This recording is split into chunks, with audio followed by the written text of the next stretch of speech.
Amis du jour, bonjour et bienvenue sur SkyMobile, la chaîne YouTube qui décrypte l'actualité. Et aujourd'hui, ce sera une émission spéciale en soutien avec notre aérodrome historique de la Salmagne. Et je tenais à faire cette émission-là suite aux 2 épisodes que j'ai fait, Le ciel va nous tomber sur la tête, concernant ce fameux NOTAM qui est associé avec notre aérodrome historique de la Salmagne, un NOTAM qui nous protège tous en réalité de l'aviation civile, c'est-à-dire du trafic aérien des avions de ligne qui vont sur les aéroports de Charleroi et de Bruxelles. Bon, vous allez me dire, Bruxelles, ça fait un peu loin, mais nous sommes quand même juste à côté de l'aéroport de Charleroi, entre guillemets. Donc, je vais en gros vous lire, suite, parce que j'ai eu confirmation que j'ai envoyé ma demande, donc ils vont la traiter, et je vais vous lire exactement ce que je leur ai envoyé. Alors, bonjour, je souhaiterais avoir des informations sur le NOTAM qui est associé à l'aérodrome de la Salmagne, sur l'agglo de Maubeuge.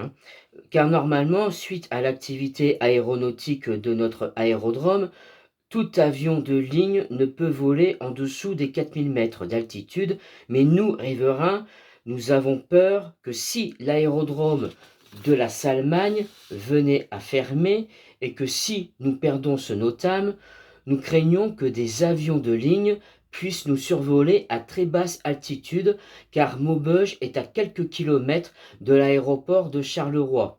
Je vous remercie. PS. De nombreux habitants de l'agglo de Maubeuge essaient de savoir quoi, suite au projet de l'agglo de Maubeuge de vouloir implanter une industrie à la place de notre aérodrome de la Salmagne. Voilà, il faut que la personne en question voit exactement le contexte et les inquiétudes, tout simplement. Alors en fait, c'est un message sur le fait que nous tous, chers téléspectateurs, chers téléspectatrices, mais surtout habitants sambriens, nous tous, nous sommes très inquiets des éventuelles et futures nuisances de l'aviation civile qui pourraient nous tomber sur la tête, du jour au lendemain, tout simplement. Voilà. Donc, d'après le mail de confirmation que j'ai eu, et que je retrouve la bonne page entre-temps, alors, eux, ils me disent, ah voilà, l'administration compétente dispose d'un délai de 10 jours pour vous adresser à un accusé de réception. Voilà, j'ai déjà eu un accusé de réception en quelque sorte, électronique, donc à ma boîte mail. Donc voilà. Et qu'est-ce qu'ils m'ont aussi dit? Ah, voilà. Il est inutile de renouveler votre saisine ou d'effectuer une relance avant un délai de 11 jours. Donc normalement, je suis censé avoir une réponse dans un délai maximum de 10 jours. Au-delà, il faut que je refasse une relance. Mais attention, chers téléspectateurs et chères téléspectatrices, notre aérodrome de la Salmagne n'est pas encore perdu. Le combat continue. Il faut se battre pour le sauver.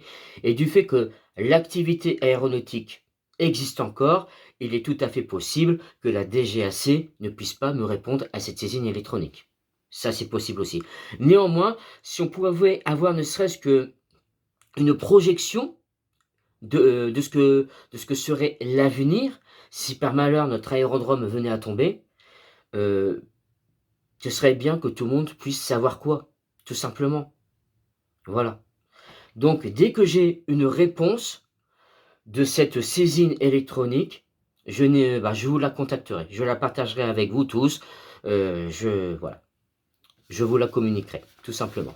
Voilà. Parce que avec moi, chers téléspectateurs et chères téléspectatrices, les notions de confidentialité ou je ne sais quel autre je ne sais quel autre délai entre guillemets, moi personnellement, je suis pour le droit de l'information. Voilà. Et j'estime que tout public a le droit de savoir.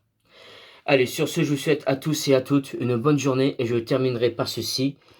Touche pas à ma Salmagne.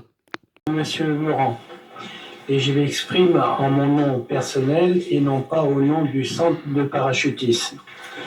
Est-ce que vous savez, monsieur Meurant, que si nous venions à disparaître, le NOTAM qui nous protège jusqu'à 4000 mètres devient caduc et à ce moment-là, les avions de ligne pourraient passer, faire du direct pour Charleroi ou Bruxelles, à une altitude très basse. Non, c'est pas court. Au-dessus des institutions européennes à Bruxelles, des centaines d'avions de ligne passent dorénavant chaque jour à basse altitude. Un balai aérien incessant, extrêmement bruyant, qui depuis 2 mois pollue tout le centre-ville de la capitale belge.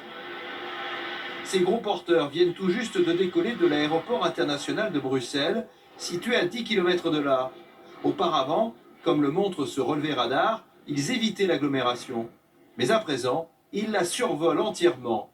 Du coup, la vie d'une grande partie des Bruxellois a basculé. Un jour, on s'est levé avec une autoroute au fond du jardin. Notre qualité de vie a chuté en 2 mois. Enfin, moi, je dors plus. D'ailleurs, je suis en congé de maladie.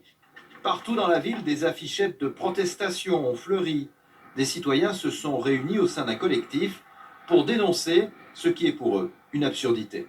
Ce plan est unique au monde. À notre connaissance, aucun autre gouvernement ne choisit délibérément, quand d'autres options existent, d'envoyer des avions directement vers le centre-ville. Le survol du centre-ville de Bruxelles par les vols commerciaux pose aussi bien sûr des problèmes de sécurité. Le collectif de citoyens estime que 250 000 personnes vivent dorénavant sous les avions qui décollent.